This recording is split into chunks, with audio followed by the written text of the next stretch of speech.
All right. Water lilies are a peculiar flower. One wonders how such a plant can float on water and survive without the earth to cradle it. It is explained in a story, a Fey folk tale. The Fey, guardians of nature, share many stories, and this is one.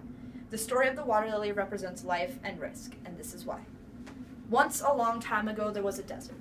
It was a large, relentless place. Hot winds whipped the sand into torrents, and the sun's rays scorched everything they touched. Within the desert was an abundance of a special plant. It was more of a husk or a shrub, because they were not the prettiest things around. Their leaves were withered and their petals were black and prickly.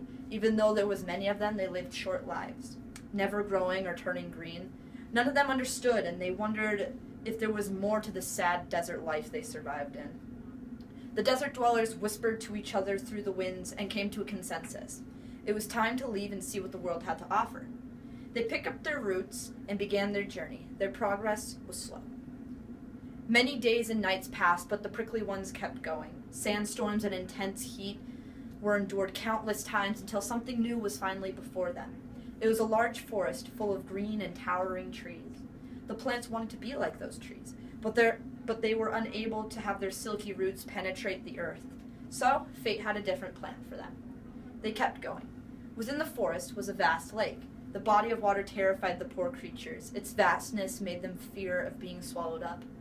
But there was one planet who was more determined than the rest. It did not want to die young like its ancestors, never flowering into something beautiful. It believed what it was searching for was on the other side of that lake. So, day by day, the plant inched closer and closer to the lake, hearing the judgmental comments of its brethren on the breeze.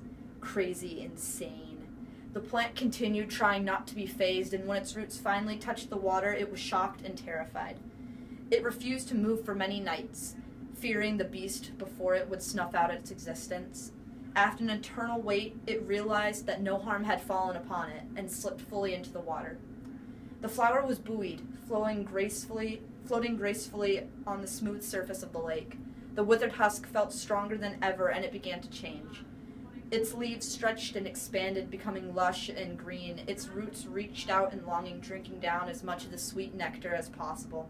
Its petals burst forth into a mirage of vivid pink, soaking up the once deadly sun's rays.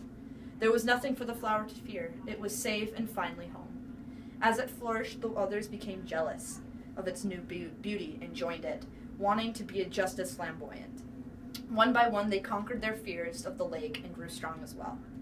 The only way to banish fear and doubt from your life is to face them and